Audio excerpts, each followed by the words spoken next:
தேசம் காப்போம் தமிழை வளர்ப்போம் மாநில மாநாடு மார்ச் 2 திருச்சி சிறுகனூர். இந்திய ஜனநாயக கட்சியின் நிறுவன தலைவர் டாக்டர் பாரிவேந்தர் அழைக்கிறார். அணி திரண்டு வாருங்கள். நீங்க எப்படி கணிக்கிறீங்க சார்? யாரெல்லாம் பிஜேபி கூட்டணியில இருக்க வாய்ப்பு இருக்கு, யாரெல்லாம் அதிமுக கூட்டணியில இருக்க வாய்ப்பு இருக்குன்னு நீங்க கணிக்கிறீங்க? இப்போ இபிஎஸ்க்கு இருக்கக்கூடிய மிகப்பெரிய சேலஞ்ச் என்ன? இந்திய கூட்டணியை விட்டு வெளியே வருவாரா அப்படின்னாங்க, வந்துட்டாரு. இப்போ அவர் தலைமையில ஒரு கூட்டணி அமைக்க முடியுமா அப்படின்னா அமைச்சு காமிச்சிட்டாருன்னா ஓரளவுக்கு அவரால் நிக்க முடியும். 4 வருஷம் 2016 இருந்து பாஜகவோட கூட்டணியில இருந்ததுனால அதிமுக மீதான அந்த நம்பகத்தன்மை அப்படின்றது முற்றிலுமாக போயிருக்கு. ஒரு சிறுபான்மையினர் மத்தியில அந்த நம்பிக்கை முற்றிலுமாக கிடையாது. அதிமுக மீண்டும் பாஜக கூப்பிட்டாங்கன்னா உள்ள போயிருவாங்க அப்படின்ற மாதிரி. நிறைய பேர்கிட்ட பேசும்போது நம்ம கேதர் பண்ண ஒரு விஷயம் என்னன்னா, பிஜேபி இபிஎஸ் ரொம்ப அண்டர் எஸ்டிமேட் பண்ணியிருக்காங்க. ஆமா, ஒரு கூட்டணி விட்டு வெளியே போயிட்டாரு, நம்ம கூப்பிட்டா வந்துருவாரு, பட் அவரை போய் கன்வின்ஸ் பண்ண முயற்சி பண்ணியிருக்காங்க. சுத்தமா கன்வின்ஸ் ஆகல, முடியல.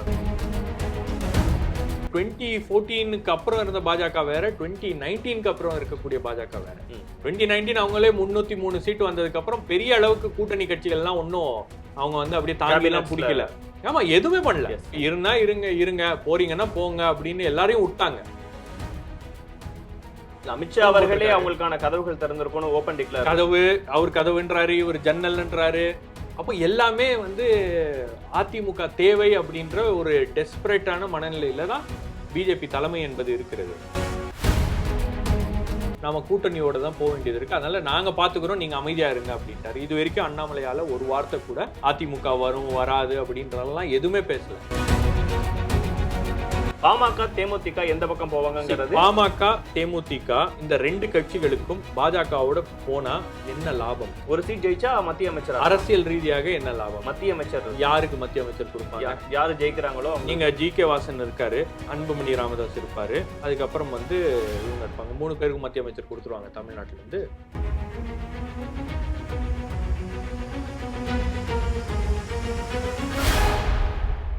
இன்னொரு முக்கியமான டெவலப்மெண்ட் தமிழ்நாட்டில் நடந்துட்டு இருக்கிறது. கூட்டணி கட்சிக்கான பேச்சுவார்த்தைகளை முடிச்சுட்டு திமுகவை பொறுத்த வரைக்கும் ராமநாதபுரம், நாமக்கல் 2யும் கூட்டணி கட்சியினருக்கு ஒதுக்கி இருக்காங்க. இன்னொரு பக்கம் அதிமுக பாஜக 2 பேருமே தங்கள் தலைமையில ஒரு பெரிய கூட்டணி அமையும்னு நம்புறாங்க, பேசுறாங்க, சொல்றாங்க. அது எப்ப அமையுங்கிற விஷயங்கள் தெரியல. யார்ட்டெல்லாம் பேசிட்டு இருக்காங்க? பாமக தேமுதிகவோட நிலைப்பாடுகள் என்னவா இருக்க போகுது? இது பாமக தேமுதிகவோட பேச்சுவார்த்தை அப்படின்றது நடக்கிறது. 2 கட்சிகிட்டையும் தொடர்ந்து பேசிட்டு இருக்காங்க. சி.வி. சண்முகம் அவர்கள் 2 நாளைக்கு ஒரு வாட்டி போய் டாக்டர் மருத்துவர் தைலாபுரத்துக்கும் போறாரு. அதே மாதிரி ஏதோ ஒரு சேனல் வழியா தேமுதிகவோடையும் டச்ல இருக்காரு. சீட்ஸ் எவ்வளோ, எந்த தொகுதிகள் அப்படின்றது பார்த்து அவங்களுக்கு சரி பண்ணிட்டாங்கன்னா மேக்சிமம் எனக்கு தெரிஞ்சு அரசியல் ரீதியாக நீங்கள் யோசிச்சிங்கன்னா, அதாவது நீங்கள் 2024 மட்டுமே யோசிக்கணும் அப்படின்னு சொல்ல வரல, 2026 கூட சேர்த்து நீங்கள் யோசிச்சிங்கன்னா, ஏன்னா எப்போவுமே அரசியலில் ஒரு முடிவு நீங்கள் எடுக்கிறீங்கன்னா அது ஒரு லாங் டேர்ம் இம்ப்ளிகேஷன்ஸையும் பார்த்து தான் நீங்கள் எடுப்பீங்க. ஸோ 24ல் நீங்கள் இந்த முடிவு எடுத்துகிட்டு 26ல் வேற ஒரு முடிவு அப்படின்னும் போது அது சரியாக வராது. உங்களுக்கு 24லேருந்து ஒரு மொமெண்டம் செட் ஆச்சுன்னா தான் 26க்கு அதற்கான பலன்கள் அப்படின்றது கிடைக்கும். ஸோ அந்த மாதிரி அரசியல் ரீதியாக நீங்க யோசிச்சு பாத்தீங்கன்னா, அப்படி பாமக யோசிக்கணுங்கிறீங்களா? இல்ல, அப்படி தேமுதிக பாமக யாரு கூட்டணிய கூட்டணிக்கான முடிவுகளை எடுக்கக்கூடிய இடத்துல இருக்காங்களோ அவங்க அதை யோசிச்சாங்கன்னா உங்களுக்கு எல்லா வகையிலையும் பாத்தீங்கன்னா அதிமுக தான் பெஸ்ட் சாய்ஸ். காரணம் என்னன்னா, அதிமுக இருக்கக்கூடிய தொண்டர் பலம், அவங்கக்கிட்ட இருக்கக்கூடிய இன்ஃப்ராஸ்ட்ரக்சர், பணம், கிரவுண்ட் லெவல்ல ஒர்க் பண்றதுக்கு ஆட்கள், பூத் கமிட்டி, இந்த மாதிரி ஏகப்பட்ட விஷயங்கள் இருக்கு. 2வது அவங்களோட போனீங்கன்னா உங்களுக்கு ஓட் ஷேரும் நீங்க இன்க்ரீஸ் பண்ணி காமிக்கலாம். அவங்க கேட்கிற சீட்டு கொடுத்துருவாங்கன்னு நினைக்கிறேன் நான். என்ன உங்களுக்கு இப்போ இபிஎஸ்க்கு இருக்கக்கூடிய மிகப்பெரிய சேலஞ்ச் என்ன? இந்திய கூட்டணியை விட்டு வெளியே வருவாரா அப்படின்னாங்க, வந்துட்டாரு. இப்போ அவர் தலைமையில ஒரு கூட்டணி அமைக்க முடியுமா அப்படின்னா அமைச்சு காமிச்சிட்டாருன்னா ஓரளவுக்கு அவரால் நிக்க முடியும். 2வது உங்களுக்கு இபிஎஸ் அதிமுகவை பொறுத்த வரைக்கும் அவங்களுக்கு 2026 தான் ரொம்ப கவனமாக இருக்காங்க. அவங்க 2026க்கான தயாரிப்பு வேலைகள் தான் இப்போதுலேருந்து நடக்குது. அவங்க நிச்சயமாக நம்புகிறாங்க 26ல் நமக்கு ஒரு வாய்ப்பு இருக்குது, அதற்கான களத்தை நம்ம இப்போ தயார்படுத்தணும்னா தான் நம்மளால் அதை சஸ்டெயின் பண்ண முடியும். ஏன்னா பாஜகவோட கூட்டணியில் இருந்ததுனால 4 வருஷம் 2016லேருந்து பாஜகவோட கூட்டணியில் இருந்ததுனால நமக்கு அதிமுக மீதான அந்த நம்பகத்தன்மை அப்படின்றது முற்றிலுமாக போயிருக்கு. ஒரு சிறுபான்மையினர் மத்தியில அந்த நம்பிக்கை முற்றிலுமாக கிடையாது. அதிமுக மீண்டும் வந்து பாஜக கூப்பிட்டாங்கன்னா உள்ள போயிருவாங்க அப்படின்ற மாதிரி. ரெண்டாவது எனக்கு நிறைய நிறைய பேர்கிட்ட பேசும்போது நம்ம கேதர் பண்ண ஒரு விஷயம் என்னன்னா, பிஜேபி இபிஎஸ் ரொம்ப அண்டர் எஸ்டிமேட் பண்ணியிருக்காங்க. ஆமா, இவர் கூட்டணி விட்டு வெளியே போயிட்டாரு, நம்ம கூப்பிட்டா வந்துருவாரு அப்படின்னு. ஓகே, பட் அவரை போய் கன்வின்ஸ் பண்ண முயற்சி பண்ணியிருக்காங்க. சுத்தமா கன்வின்ஸ் ஆகல, முடியல, வரமாட்டேன், வேணாம், இந்த கூட்டணி சரிப்பட்டு வராது. நாம வந்து பெருசா எதுவும் அதிமுக வந்து பாஜகவை எதுவும் பெருசா அட்டாக் பண்ணல, விமர்சிக்கல, எதுவும் பண்ணல. உங்களுக்கான மரியாதை எல்லாம் எங்களுக்கு இருக்கு, ஆனா கூட்டணி அப்படின்றது வேணாம். ஏன்னா நான் இப்போ மறுபடியும் வெளியே வந்துட்டு கூட்டணிக்குள்ள போனேன்னா என்னுடைய நம்பகத்தன்மை அப்படின்றது முற்றிலுமாக காலி ஆயிரும். அதனால வேணாம், விட்டுருங்க, இதோட இந்த பேச்சுவார்த்தை நாம வந்து தொடர விரும்பல அப்படின்றது. இது 24-26 எல்லாத்துக்கும். ஸோ அது வந்து ஒரு 2 மாசம் முன்னாடியே கன்வே பண்ணிட்டாரு. ஓகே, இவரை மறுபடியும் எப்படியாச்சும் ட்ரை பண்றாங்களா? இவரை மறுபடியும் எப்படியாச்சும் கன்வின்ஸ் பண்ணணும் அப்படின்னு மறுபடியும் ட்ரை பண்றாங்க. அதுக்கப்புறம் வந்து பாஜகவுடைய தமிழ்நாடு பொறுப்பாளர், புதிய பொறுப்பாளர் திரு அரவிந்த் மேனன் அவர்களை வந்து நியமிச்சாங்க. அவரு ட்ரை பண்ணியிருக்காரு தனியா. அமித்ஷா அவர்களே அவங்களுக்கான கதவுகள் திறந்திருக்கணும், ஓபன் டிக்ளேர் கதவு, அவர் கதவுன்றாரு, இவர் ஜன்னல்ன்றாரு. அப்போ எல்லாமே வந்து அதிமுக தேவை அப்படின்ற ஒரு டெஸ்பரேட்டான மனநிலையில தான் பிஜேபி தலைமை என்பது இருக்கிறது. 2 மாசம் முன்னாடின்னு நினைக்கிறேன், கோயம்புத்தூர்ல ஒரு ஆர்எஸ்எஸ் பிஜேபி கோஆர்டினேஷன் மீட்டிங் நடக்குது. பிஜேபியோடைய ஆர்கனைசிங் செக்ரட்டரி BL சந்தோஷ் வந்து அந்த மீட்டிங்ல பேசுறாரு.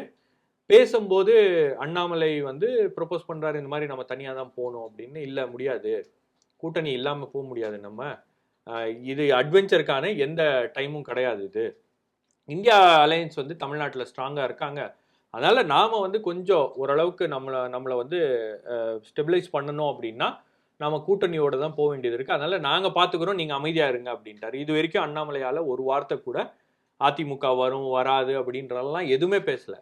அவர் ஏன் சொல்றாரு ஜன்னலும் திறந்திருக்கு, கதவும் திறந்திருக்கு, நாங்க எல்லாமே வந்து திறந்து வச்சிருக்கோம், வாங்க அப்படின்னு ஏன் சொல்ல வேண்டிய அவசியம் என்ன? ஓகே, ஏன்னா பாஜக தேசிய தலைமை வந்து கூட்டணி அப்படின்றத அவங்க விரும்புறாங்க. அதிமுக வரும் அப்படின்றது அவங்களுடைய நம்பிக்கையாக இருந்துச்சு. பட் அதிமுக வராதது என்ன பண்றது அப்படின்றது தெரியல. அவர் என்ன சொன்னாலும் கன்வின்ஸ் ஆக மாட்டேன்றாரு. நிறைய பேர் பேசுறாங்க. ஒரு பாட்டை விட்டோம்னா கூட சார் அவங்க வரமாட்டாங்கிறது வெளிப்படையா தெரியுது. பாமக தேமுதிக எந்த பக்கம் போவாங்கிறது, பாமக தேமுதிக இந்த 2 கட்சிகளுக்கும் பாஜகவோட போனா என்ன லாபம்? ஒரு சீட் ஜெயிச்சா மத்திய அமைச்சர், அரசியல் ரீதியாக என்ன லாபம்? மத்திய அமைச்சர் யாருக்கு மத்திய அமைச்சர் கொடுப்பாங்க? யாரு ஜெயிக்கிறாங்களோ. நீங்க GK வாசன் இருக்காரு, அன்புமணி ராமதாஸ் இருப்பாரு, அதுக்கப்புறம் வந்து இவங்க இருப்பாங்க. 3 பேருக்கு மத்திய அமைச்சர் கொடுத்துருவாங்க தமிழ்நாட்டுல இருந்து. சரி, அப்படி கொடுக்கணும் அப்படின்னா கூட, ஜெயிச்சா அப்படி கொடுக்கணும்னா கூட ரொட்டேஷன்ல யாருக்கு முதல்ல கொடுப்பாங்க? ரொம்ப நாளா கூட்டணியில யார் இருக்காரு? 2014 இருந்து பாஜகவோட நெருக்கமாக யார் இருக்கிறார்? தமிழ் மாநில காங்கிரஸ். அவருக்கே ஒண்ணும் கொடுக்கல, அப்புறம் அவருக்கே ஒண்ணும் கொடுக்கல, ஒரு செல்வாக்கையும் சேர்த்து பார்க்கணும்ல. எப்படி? தமிழ் மாநில காங்கிரஸ்க்கான ஓட் பர்சன்டேஜ் என்ன, பாமகவுக்கான ஓட் பர்சன்டேஜ்? சரி, நீங்க அப்படி இருந்தா கூட பாமக கூட வந்ததுன்னா எவ்வளவு இடங்கள்ல சீட்ல பர்சன்டேஜ்ல அதிகமாகும், தேமுதிக வந்தா எவ்வளவு அதிகமாகும், தமாக வந்தா என்ன அதிகமாகும் சேர்த்து தானே. சரி, ரைட், நீங்க அதெல்லாம் வந்து ஒரு கணக்கு அப்படின்னா கூட உங்களுக்கு பர்சனாலிட்டி வைஸ் அதுவும் வந்து முக்கியமான விஷயம் தானே. அதையும் வந்து இப்போ பிஎம்கே கொடுக்குறாங்கன்னு வச்சுங்க, அப்போ டிஎம்சிக்கு என்ன பண்ணுவாங்க அப்படின்ற ஒரு கேள்வி வரும். இதெல்லாம் வந்து ப்ராமிஸ் பண்ணலாம், நீங்க ஜெயிக்கணும், ஜெயிச்சு அதுக்கப்புறம் வந்து அந்த ப்ராமிஸ்லாம் வந்து நிறைவேற்ற வேண்டிய ஒரு கட்டாயம் அப்படின்றது பாஜக கிடையாது. ஏன்னா உங்களுக்கு 2014க்கு அப்புறம் இருந்த பாஜக வேற, 2019க்கு அப்புறம் இருக்கக்கூடிய பாஜக வேற. 2019 அவங்களே 303 சீட்டு வந்ததுக்கு அப்புறம் பெரிய அளவுக்கு கூட்டணி கட்சிகள்லாம் ஒன்றும் அவங்க வந்து அப்படியே தாங்கிலாம் பிடிக்கல. ஆமா, எதுவுமே பண்ணல. நீங்க இருங்க, போறீங்கன்னா போங்க அப்படின்னு எல்லாரையும் விட்டாங்க. எல்லா கூட்டணி கட்சிகளும் வெளியே வந்துட்டாங்க. கூட்டணியோட அப்படியே நின்று இருந்த கட்சிகள் வந்து ஒரு சில கட்சிகள் மட்டும்தான். அதுல டிஎம்சி முக்கியமான ஒரு ரோல்.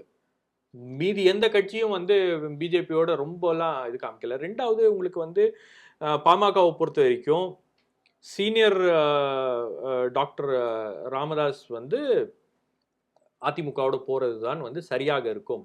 ஏன்னா 2024 கிடையாது 26ஐயும் வந்து அவர் மனசுல வச்சுட்டு தான் பேசுறாரு.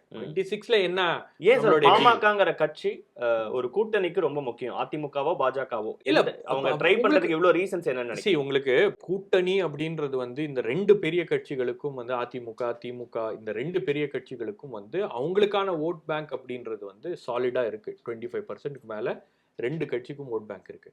அந்த வின்னிங் மார்ஜின் அப்படின்றது வந்து இந்த அந்த வின்னிங்குக்கு தேவையான அந்த ஓட் ஷேர் Percentage. அப்படின்ற பர்சன்டேஜ் அப்படின்றது தான் வந்து இந்த எல்லா கட்சிகளும் வந்து கொண்டு வராங்க. உங்களுக்கு விசிகேவா இருக்கட்டும், சிபிஎம்மா இருக்கட்டும், சிபிஐயா இருக்கட்டும், இல்ல எம்எம்கேவா இருக்கட்டும், இவங்கெல்லாம் வந்து ஒவ்வொரு பகுதிகளில் அவங்களுக்கு இருக்கக்கூடிய செல்வாக்க அது வந்து அது வின்னபிலிட்டியில அது கன்வெர்ட் ஆகுது. அந்த மாதிரி தான் வந்து உங்களுக்கு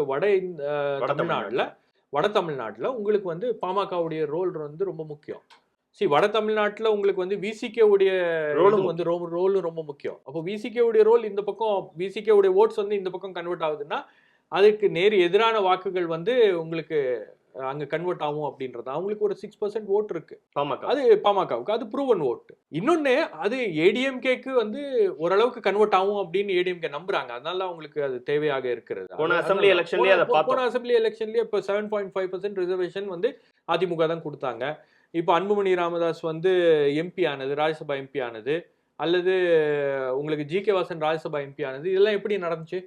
யாருடைய சப்போர்ட்னால இதெல்லாம் நடந்துச்சு? அப்போ இந்த விஷயங்கள்லாம் வந்து ஒரு பெரிய ரோலை பிளே பண்ணும். ஸோ அதனால தான் வந்து உங்களுக்கு பாமக அதிமுகவோட போச்சுன்னா ஒரு நல்ல சாய்ஸாக இருக்கும் அப்படின்றது சீனியருடைய இது. பட் அன்புமணி ராமதாஸ் அவர்கள் என்ன நினைக்கிறாருன்னா, நமக்கு ஒரு வாய்ப்பு இருந்துச்சுன்னா கொஞ்சம் கூடுதல் சீட்ஸில் பிஜேபி கேட்டு வாங்கலாம், நம்ம வந்து அங்கே போட்டியிடலாம், அதுக்கப்புறம் மத்திய அரசாங்கத்தில் நமக்கு அமைச்சராகக்கூடிய ஒரு வாய்ப்பு அப்படின்றது இருக்குது. நீங்கள் மத்திய அமைச்சராக நீங்கள் வரணும் அப்படின்னு நினச்சாலும் யூபிஏ டைம்லையும் அவர் மத்திய அமைச்சராக இருந்திருக்கிறார். அந்த டைமில் அவருக்கு கிடைத்த பாப்புலாரிட்டி, அவருக்கு கிடைத்த சுகாதாரத்துறை அமைச்சர், அவருக்கு கிடைத்த இம்பார்ட்டன்ஸ்லாம் வந்து இப்போ நரேந்திர மோடி அமைச்சகத்தில் இருக்கக்கூடிய எந்த அமைச்சருக்கும் அது கிடைக்கிறது இல்லை. ராஜ்நாத் சிங்கா இருக்கட்டும், நிதின் கட்கரியா இருக்கட்டும், அல்லது அம்மையார் நிர்மலா சீதாராமன் இருக்கட்டும், யாருக்குமே அந்த பாப்புலாரிட்டி இல்லை. 1% எல்லா லைட்ஸும் எல்லாமே எல்லா ஸ்பாட்லைட்னா ஒரு நபர் மீது தான், அவ்வளோதான், வேற யாரும் கிடையாது அப்படி. அப்போ பட் இருந்தாலும் ஒரு அமைச்சர் அப்படின்னும் போது உங்களுக்கு வந்து அதற்கான இதெல்லாம் வந்து உங்களுக்கு கிடைக்கும் அப்படின்றதுனால அவர் வந்து அதை யோசிக்கிறாரு. ரெண்டாவது அந்த கேஸ் அப்படின்றது ஒரு சிபிஐ வழக்கு அப்படின்றது இருக்கு, அதுவும் வந்து ஒரு மிக முக்கியமான ரோலை ப்ளே பண்ணுது. ஸோ இந்த மாதிரி ஒரு ஒப்பீனியன் வந்து உள்ள டிவைடடாக இருக்கு. இன்னொரு பக்கம் உங்களுக்கு வந்து தேமுதிகவுலையும் வந்து பிஜேபி அதை ரொம்ப எப்படியாச்சும் வந்து தேமுதிகவை கூப்பிட்டு வந்துடணும் அப்படின்னு பார்க்குறாங்க. பட் பிஎம்கே எப்படி முடிவு பண்ணுவாங்க அப்படின்றது பொறுத்து தான் டிஎம்டிகேவும் அந்த அலையன்ஸ்ல அந்த பக்கம் தான் வாய்ப்பு இருக்கு. அதிமுக பக்கம் தான் பிரைம் மினிஸ்டர் வரும்போது அந்த மீட்டிங்ல கூட்டணி கட்சியினரும் சேர்ந்து அமருவாங்க அப்படின்னு அண்ணாமலை அவர்கள் பேசினார் சொல்றாரு. பட் யாரு அதுக்கான டைம் என்ன, யார் அமர போகிறார்கள், நீங்க எப்படி கணிக்கிறீங்க சார்? யாரெல்லாம் பிஜேபி கூட்டணியில இருக்க வாய்ப்பு இருக்கு, யாரெல்லாம் அதிமுக கூட்டணியில இருக்க வாய்ப்பு இருக்குன்னு நீங்க கணிக்கிறீங்க? சரி, பிஜேபி கூட்டணி அதான் சொல்றேனே, இதெல்லாம் வந்து நடக்குது, பேச்சுவார்த்தைகள்லாம் நடக்குது. பட் பிஜேபி இந்த ஏடிஎம்கேக்கு இல்லாத ஒரு ஸ்பெஷல் பவர்ஸ் வந்து பிஜேபிக்கு இருக்கு. ஓவர் நைட்ல வந்து அவங்க 2 கட்சியையும் வந்து பேசி நீங்க வரீங்களா இல்லையா அப்படின்னு ஒரு ரஃப் அண்ட் டஃபா பேசினாங்கன்னா, ஒரு நிர்பந்தம் கொடுத்தாங்கன்னா, இந்த பொலிட்டிக்கல் கால்குலேஷன்ஸ் இது எல்லாத்தையும் மறந்துட்டு போய் நிற்கக்கூடிய ஒரு வாய்ப்பு இருக்கு. ஆமா, தற்போது இப்போ போய் நம்ம வந்து அவர் கூப்பிடுறாரு டைரக்டா, நம்ம போய் நின்றுவோம், அப்புறம் மீதி எல்லாம் பார்த்துக்கலாம் பேசிக்கலாம் அப்படின்னு போகக்கூடிய ஒரு வாய்ப்பும் இருக்கிறது. அரசியல்ல நிர்பந்தம் அதிமுகவுக்கு கூட பொருந்தும்ல.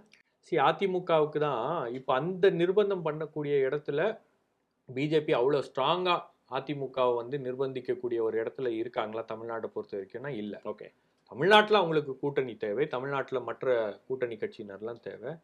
ஸோ இது கொஞ்சம் நம்ம பார்க்கணும், அது ஃப்ளூயிடாக தான் இருக்கு. பட் இது எப்படி மாறும் அப்படின்றது திமுக கூட்டணியை பொறுத்த வரைக்கும் எப்படி இருக்குன்னு நினைக்கிறீங்க? திமுக கூட்டணியை பொறுத்த வரைக்கும் அவங்க ஸ்ட்ராங்காக இருக்காங்க. உங்களுக்கு ஆப்போசிஷன் கேம்ப் வந்து டிவைடடாக இருக்கிறது அவங்களுக்கு பெரிய ப்ளஸ்ஸாக இருக்கு.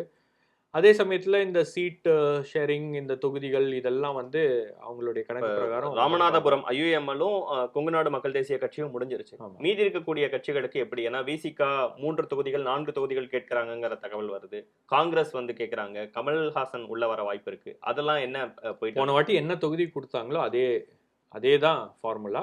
நாம வந்து அதை பண்ணிடுவோம் அப்படின்னு தான் சொல்லியிருக்காங்க. கூடுதல்லாம் கேட்கறது அப்படின்றது இந்த சமயத்துல சரியா இருக்காது அப்படின்றதும் தெரியும். பட் வெளியே பேசும்போது அதை தொண்டர்களுக்காக அதை வந்து சொல்லுவாங்க, பேசுவாங்க. ஐஜேக்கு பட் எனக்கு தெரிஞ்சு கமல்ஹாசனா? ஆமா, ஐஜேக்கு பதிலாக கமல்ஹாசன். பட் ஆல்மோஸ்ட் அது வந்து எனக்கு தெரிஞ்சு செட்டில் ஆயிருச்சு. அவங்க Okay. தொகுதிகள் மட்டும்தான் வந்து அதை பார்த்து இது பண்ணுவாங்க. ஏன்னா அவங்களும் ஒரு சில சர்வேஸ் எடுத்திருக்காங்க. திமுக தரப்புலையும் எடுத்திருக்கக்கூடிய சர்வேஸ், கேண்டிடேட்ஸ் இது எல்லாத்தையும் பார்த்து தான் வந்து அந்த நெகோசியேஷன் அப்படின்றது நடந்துட்டு இருக்கு. எனக்கு தெரிஞ்சு வந்து காங்கிரஸ் கட்சியெல்லாம் வந்து அவ்வளோ நெருக்கி நாங்கள் 6 தொகுதிகளை கொடுப்போம், 5 தொகுதி தான் கொடுப்போம் அப்படின்ற அளவுக்குலாம் வந்து அங்கே ஒன்றும் காரசாரமாலாம் கூட பேச்சுவார்த்தை நடக்கல. அவங்க பேசுகிறாங்க, இவங்க ஓகே அப்படின்னாங்கன்னா முடிச்சிருவாங்க அப்படின்னு தான் பார்க்குறேன்.